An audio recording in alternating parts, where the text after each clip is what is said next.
Welcome, everyone, to the Jake Dunlap Show.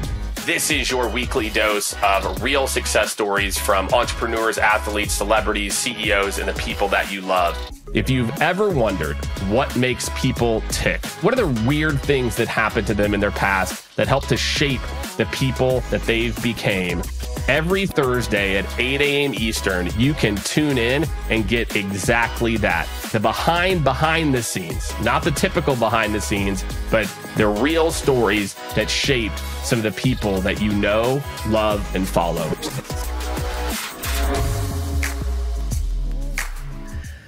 All right, welcome everyone to another episode of the Jake Dunlap Show.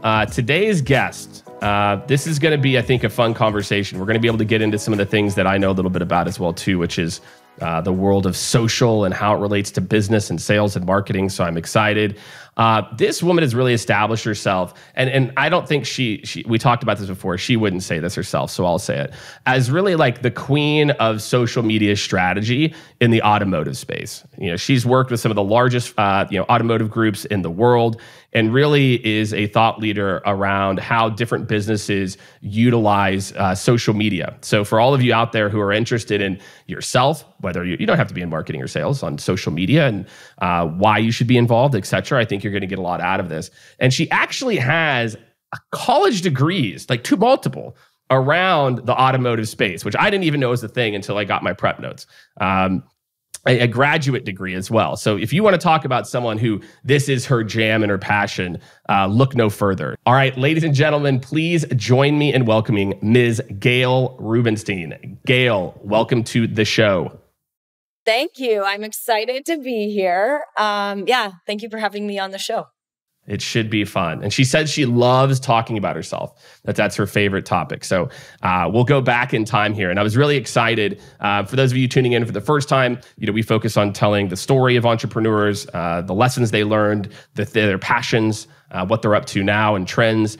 And so what I loved when I saw where you were from and grew up initially, I think when you were 2001, you moved to the States, is you're from Winnipeg, Canada, which I actually, as an American, my claim to fame is I've actually been to, I think, 6 provinces, maybe 7. Oh, wow. Yeah. Wow. I got like basic street cred in Canada. Yeah, you definitely do. And I think I can still name every territory, but not just every territory, every province and every territory, but that's a whole other thing. So what was like, I mean, again, like I had fun in Winnipeg. Like I said, I went twice. It was cold. I mean, if you want to know cold, go to Winnipeg in like the dead of the winter. It is a certain type of cold that is very difficult to describe, is the only way I could say it. And I went I think it was like late Feb and then once in November. And so it wasn't even the height of it. So I wasn't there during the peak, but like, what are some early memories you have from, and I think Winnipeg probably is a much different city then than it is now in terms of just like tech community and, other businesses outside of like kind of the natural resource world. But like, what are some early memories you have around growing up there? Obviously then the move to the States, whether it's like lessons around business or, entrepreneurship, things your parents did, family, etc. I have a ton of memories. I mean, I grew up in like a middle-class family, and we go to the lake. Everyone goes to the Lake Winnipeg. Everyone has cabins out there. And Winnipeg's small. There's not, the population's small. I think there's about 800,000 people in Winnipeg. And Winnipeggers like to move. We like to go to big cities like Toronto, Vancouver. We want to move to America because it's like you can go live the dream in America. So in terms of entrepreneurship, I found that, or at least my perception of the world was that there were larger opportunities elsewhere and that Winnipeg was a small city. And yes, I could have a career there and I could do well, but I could find more opportunities somewhere else. And so I wanted to journey out into the world and not stay in Winnipeg, but I love going home. My mom still lives there. My dad still lives there. I have friends that still live there. And I do visit quite often. It's nice. Yeah, it is cold though, Jake. It is. It is cold. It is cold, but it's worth visiting. To I guess respond to your message about the cold. In January, one year, it was minus 51 degrees Celsius, and it was reported colder than Mars. Oh, that's Celsius too, ladies Yeah, and gentlemen, Celsius. which It's I don't not even know what Fahrenheit, that is. it's Celsius. Fahrenheit. I'll get that. I'll get that for people here in a second. I'll pull it up. So what I think is interesting is going into 2000, your major was automotive marketing, which I didn't know that was, kind of a thing here. Like what was it about, I guess, growing up or what, like whether again, was it things your parents did, et cetera? Like what drew you to that space in particular? When I was in college, I needed a job and I worked for a man who was starting a wholesale company, wholesaling cars from Canada to the United States. And I helped him build his company from scratch. I'm a 17-year-old, kid. I'm making $5 an hour and I'm writing his operating manual, building his sales list, hiring his team members. And I kind of found out I was really good and had a really unique skill set to be an entrepreneur. I had never really been entrepreneurial before that. And it really got me interested as we were importing and exporting cars and looking at their financial statements and how much they made on the exchange rate and how much profit they would make per car. I was like, wow, this is a really profitable business. What other than wholesale, what can you do in this industry? So the people I worked for told me about Northwood. They introduced me to a couple car dealers in Winnipeg that had gone to Northwood to get their degree. And I decided I would take out a student loan and venture into the world in the US. So I had to get a visa. I had to get a student loan. I had to do all these things. And then I went to Northwood. And then, from there, my entire career skyrocketed, basically. From the day I landed in Florida and went to class and got my degree to the people I worked for to where I'm at now, it's just been a huge trajectory that took me 25 years, but it's been amazing. That's awesome. Yeah. And I think like, how did you, obviously there's kind of a skill set or like a mindset or hustle that you kind of had at like early on. Like, where do you think that comes from? You think of like being 17 and like doing all these things and then saying, hey, I'm going to go all in on this thing. I'm going to go and I'm going to, go to school, et cetera. Like, where does that like, I'm going to figure this out come from? So this may not be the answer people would expect, but I'll be brutally honest. I fueled my drive off of my anger, and I'm not kidding, around my family's divorce. So when my parents got divorced, I was very angry about it. And it fueled this fire inside of me, like, I'll show people, like, I can do all these things. I don't know, it just kind of started from there and spiraled. And I was like, in high school, I wasn't really, I wasn't like the A student in high school. I was like the kid who was like, I got C's and B's and I just wanted to kind of party and hang out with my friends. But I had a lot of anger around like the family life. And it honestly fueled all of my, I can do this. I can make it in the world. I can be an entrepreneur. It was a pretty strong fire that was like lit inside me that I wasn't even consciously aware of until I was probably 30. Yeah, like, we've had a lot of different versions of that. Came from. Yeah, I think it's interesting. What I've found from the show is that we all have a version of that. Or many entrepreneurs in particular, whether it was like seeing this future life, some life event, that kind of puts like, whether it's a chip or something to motivate you on your shoulder. And again, I've talked to lots of people that have used, these types of instances. And I think for a lot of the guests and people listening, it's how do you respond in these situations, right? Whether it's something that happened to you when you were in high school or something that happened to you when you were 30 or 35, et cetera.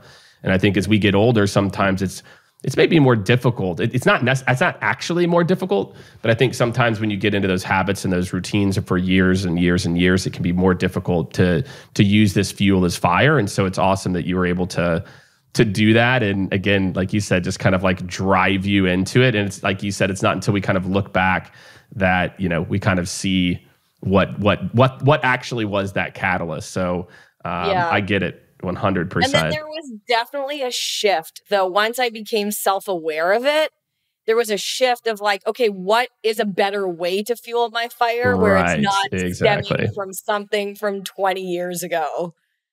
There was a massive shift in my 30s. And let's talk about that. Like, what was I guess like it's that realization. And again, I've heard this quite a bit too. It's that, it's also, when you hear about the work-life balance world that we live in today, nine times out of 10, the people talking about work-life balance are people that had some fire lit and they did it and it made them wildly successful. And they're like, oh, I should have had more balance. And it's like, well, yeah, but you kind of needed to do that stuff too. So tell me, so for you, like, what was like that epiphany like? So you have a successful career, in the automotive space. You go back again, you get your dealership executive MBA in like the Harvard business curriculum at Northwood. So I mean, you again, like this is obviously something that you're passionate about. You go on to be a general sales manager, then you go on, to Viato. Like, what was kind of the evolution or the kind of goal that you're running to, and at what point did you realize you needed kind of a new motivator?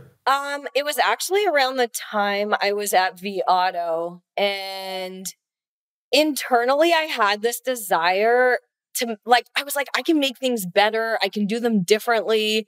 And there was just something, I kept hearing like a voice almost like, go out on your own, try something on your own. But I was really, really scared. I mean, I was scared. I mean, Viato is a wonderful company. They take very good care of their people and you can stay there for a very long time.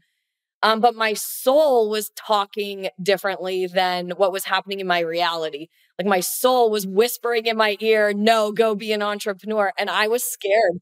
I'll never forget when I told Dale Pollock and my boss that I was leaving. I didn't want to go, but I knew I had to. And I basically was like, okay, sink or swim, do or die. I might fail at this. I might not, but I have to at least try it, because when I'm older and I look back, I don't want to say I never tried. I'd rather say I failed and then went, and then ask Dale You can always go back. Job at Viato again. Yeah, you can always go back. Right. So, and that combined with, I had gotten into a really bad quad accident, like an ATV accident. And I don't know if this story is for the show, but it definitely it definitely was the trigger and catalyst to quitting Viato or leaving to transition into a different career path. I think I died in that accident. I was definitely saved by like a man who appeared in the forest. I don't even know where this guy came from, but I literally was pinned underneath a 600-pound machine and couldn't get it off me. And some guy appeared out of nowhere and saved me. So it was like, whoa, okay. It was a reality check that like life is not work. There's way more to life. And it was just, I had to look in the mirror and look at what I wanted to do moving forward. And that's when I left Viato, started my own business, started meditating regularly, started doing energy healing work, got way more in tune with God or a higher being, let's say, and started the work-life balance. Because prior to that accident, I had no work-life balance. It was work. Do you think you would have, if it wouldn't have been for the accident, do you think you would have quit then? I don't know. Yeah. I probably would have stuck it out at Viato. It was a great job. It was amazing. Yeah. I mean, I had it made there. I definitely had a very wonderful life working there. Yeah, but I don't know, that accident was like a soul awakening almost. It was bizarre. It was super bizarre. Yeah, I mean, it sounds like it, and just the whole circumstances and the life path. I think there's different versions of this. I think for a lot of people, in the moment you don't necessarily realize it. 100%. I remember when I got fired, from this amazing VP of sales role, and I was like, oh my God, my life is over. Oh my God, I can't believe this happened. And it wasn't for the work performance. I just sucked at politics when I was like 32. And it was, I don't know. I think my answer would be similar to yours. Like, I didn't have this, like, I know I'm always going to be an entrepreneur. I knew I had like a very specific set of like skills and I was probably better in a certain scenarios, but I didn't necessarily know it either. So I think sometimes, there's a plan or I don't know if it's some type of design, but sometimes those moments where you're at your low can help to lead to these amazing things. And obviously it led to you, starting your own company. And how did you land on this? Because you had a lot of different kind of skill sets. You were running practice. So you were running, dealerships, both sales, finance, et cetera, like operations. So, you had a lot of different, very, specific strategic and tactical skills.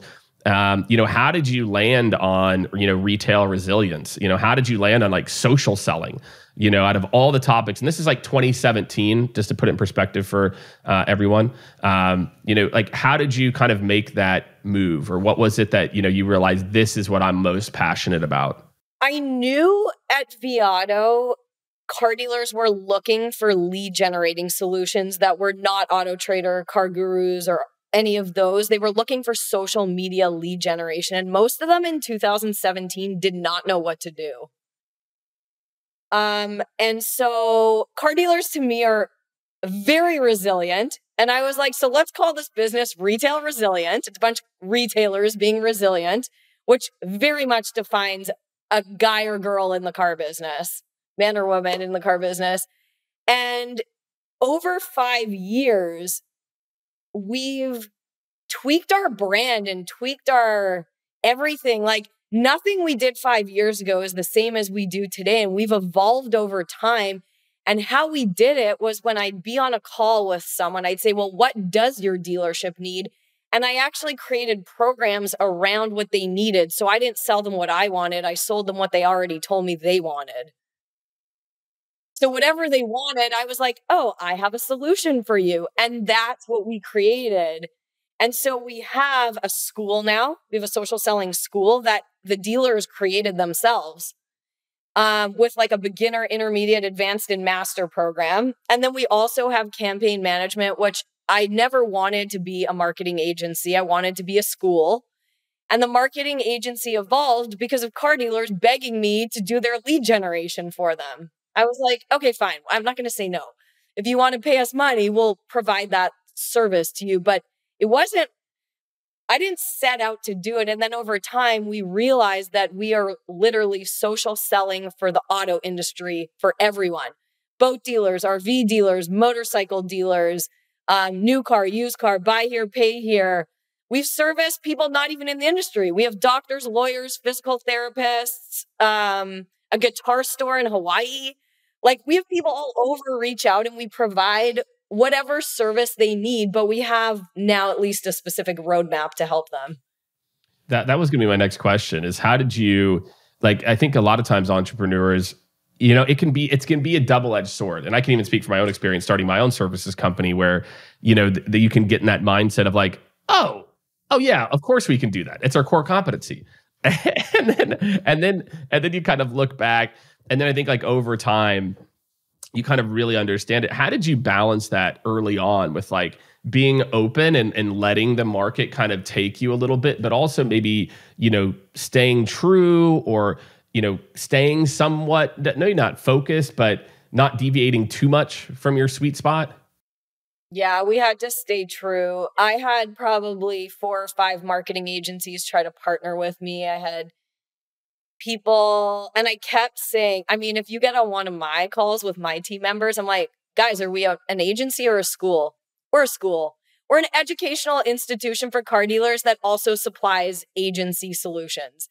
But we stuck to our niche. We always have. We're the only ones in the auto industry that do what we do with the school. I have never, ever met anyone else that does it, nor do I think they would even have a curriculum close to ours. And I don't know why, because it's such a wonderful service to educate people. But even Bob Lanham, the head of automotive at Facebook, anytime someone wants to go to a school, he sends them to us. Well, that's cool. That's cool. And again, I think so. It's like you're able to stay true to your core. And then again, it sounds like to service those people where it's like there's the education, then there's some people that kind of want done for you, a little bit more. And like maybe they don't have the bandwidth, or even after going to it, they don't have the ability to do it. And like what were from a scaling standpoint, so that's kind of on the product side. What are some other lessons, that really stand out? And I've got some questions for you too about energy and some other things I know that you're passionate about. But what are some big lessons you've had where, again, you've been able to kind of stay true to that core, branch out product wise? Are there other kind of big moments, for anyone who might be an entrepreneur or thinking about starting their own practice that you remember, in your first, few years starting out? There's good days and bad days. Take the good with the bad. I've had you're going to have good days and bad days. Your sales, you have to learn your sales cycles. You're going to have sales cycles where you go up and down. You have to learn them. Don't ever be afraid to call a customer and ask them if they cancel what's wrong and how you can improve and be better. I learned a lot. You got to humble yourself.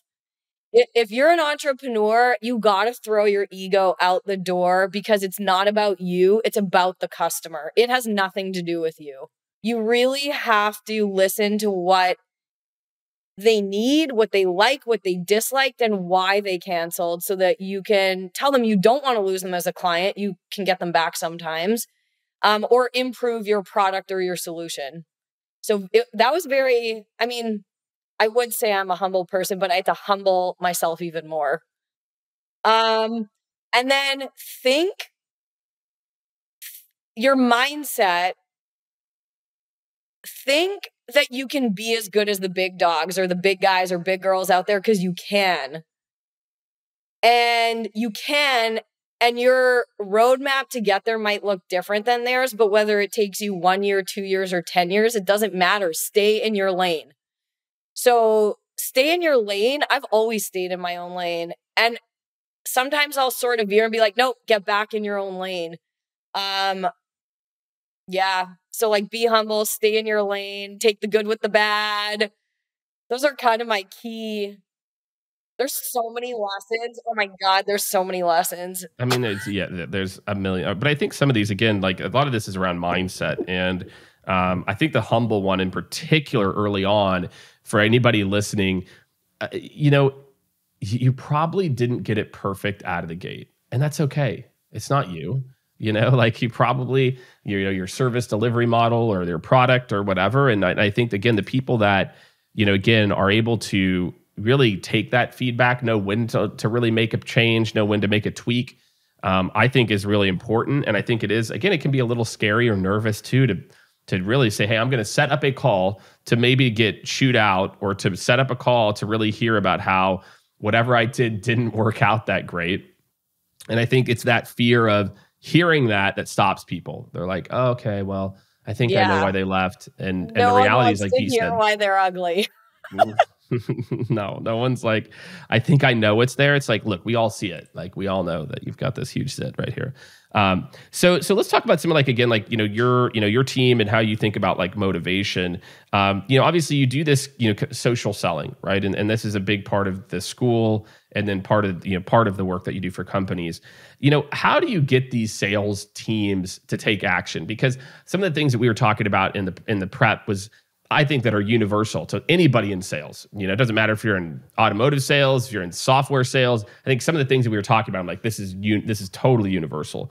How do you get salespeople and maybe even marketers to get into that routine, to get into this world of look, this social selling thing and social is a real thing. It's not just a fad or something other people do. How do you what are some of the strategies or ways that you coach or work with teams? That's a really great question.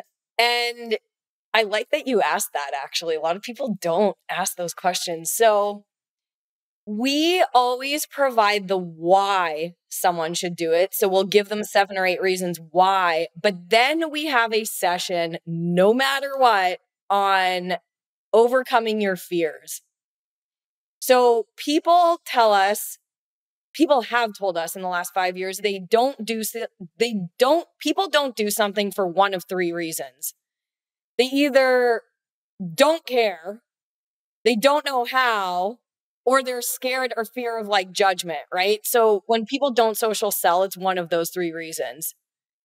Typically, when we've surveyed these, thousands of salespeople that we've trained. And so when you address those fears and you baby step them through the process, some of the people are like, I just don't care. I don't want to do it. It's not, Okay, great. But if it's a fear of judgment, and most people, the reason they don't do it is because they're fearing someone's going to judge them, not like or comment or share on their post.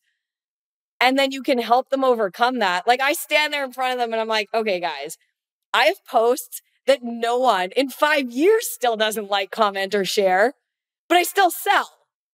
Right. So putting them in teams together and then addressing those fears has really, really helped them overcome that barrier. I mean, we've taken people who swore up and down sideways they would never social sell with us, and they're some of our best customers now. I bet. Yeah, I bet. And that we've seen the same thing on our side, that it's that fear of judgment. It's that rep in the cube or in, now remote, being like, look at Jake. Look at him over there putting out on, who does he think he is? Putting posts on social. He's not better than me. And then the funny part is I tell him, I'm like, and guess what? People actually might talk trash about you behind your back, but that's okay. They don't pay your bills. And that's what I tell them. I say, after about a year of me being active on LinkedIn, I was on a podcast with a guy and he's like, Jake, I'm going to be honest.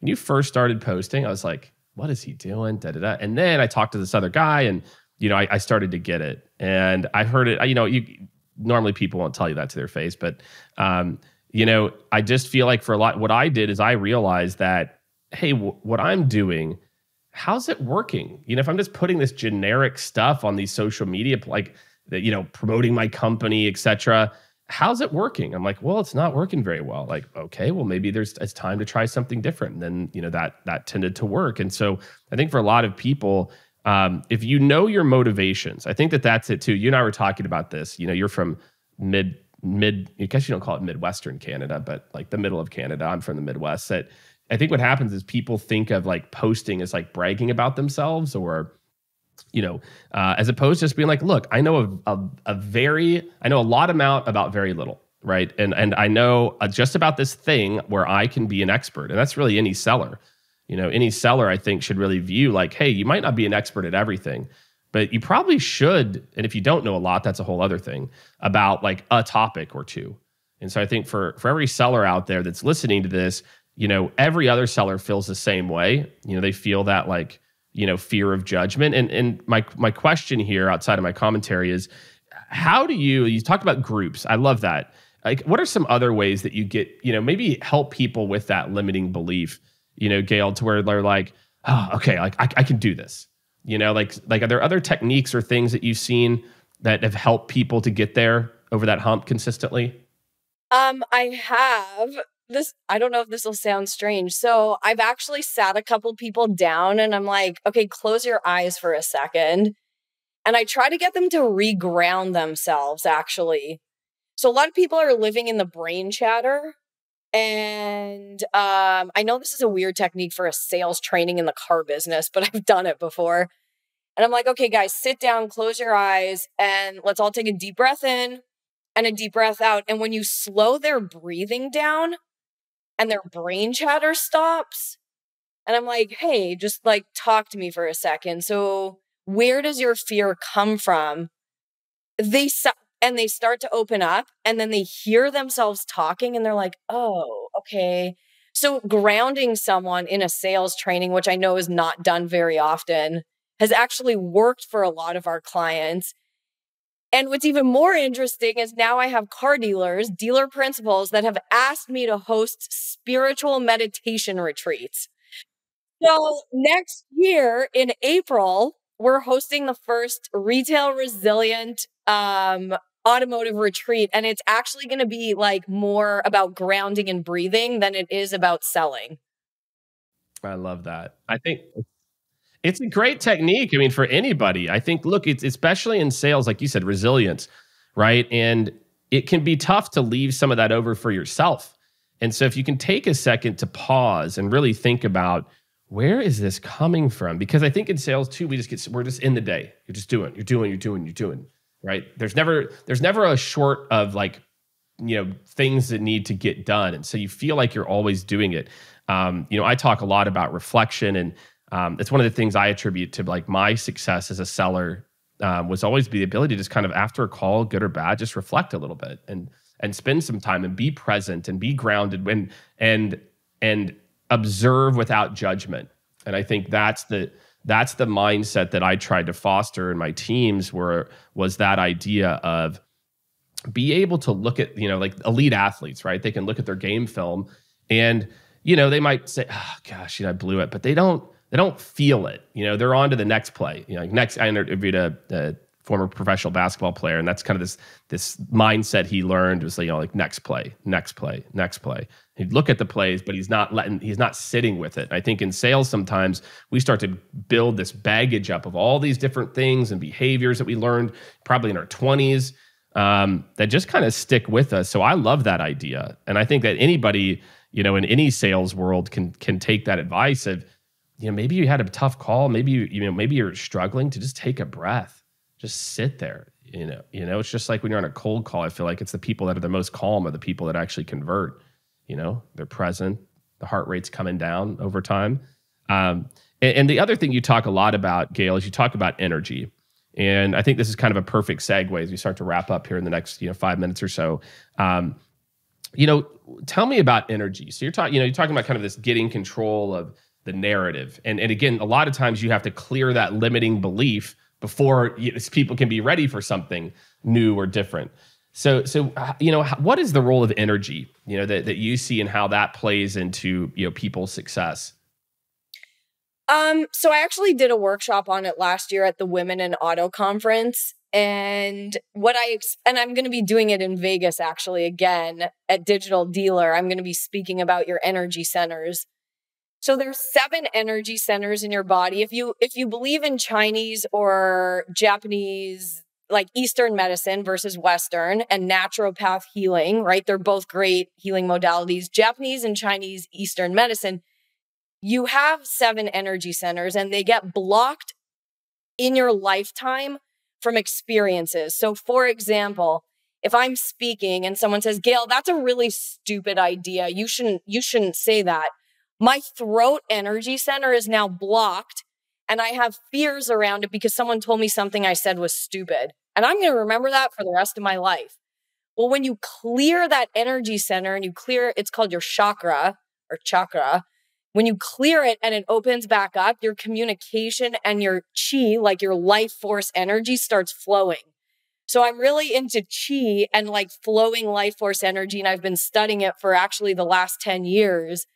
And when you watch someone who can clear it and you watch their face and they're so happy and blissful after, and they can do so many more things because their energy is cleared. They're flowing with the universe. It's fascinating. It's also helped me as an entrepreneur. Very much helped me. But I've actually done it to people and watched them go from selling 5 cars to 20 cars, right?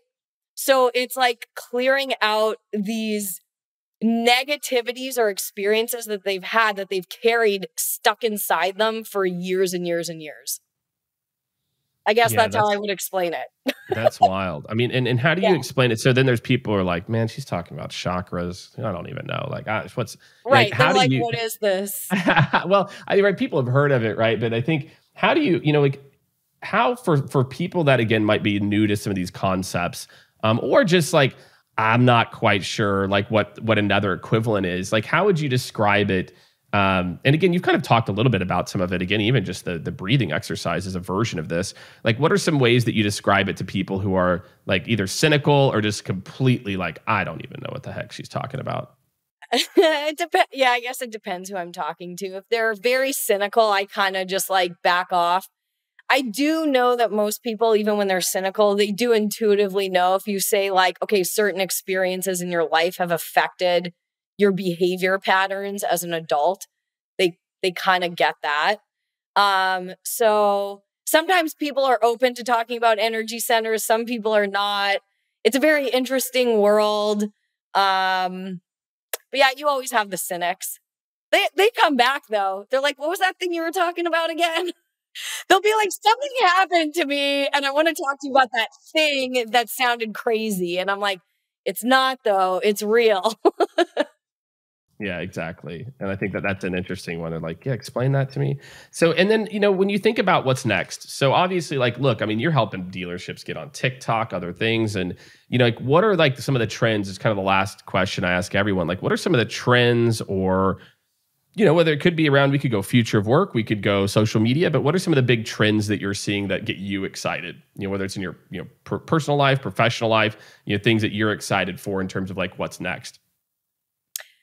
There's a lot of really cool things. Salespeople are starting to build businesses within a business, which I find really interesting. They're becoming more entrepreneurial. So even though they work for a dealership or a brand, they're still building their own brand on social, which I love.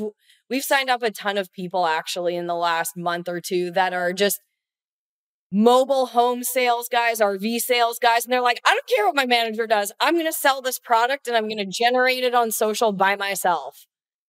That's exciting. The metaverse is kind of exciting. So there's a dealer in Naples who sold the first car in the metaverse on Facebook.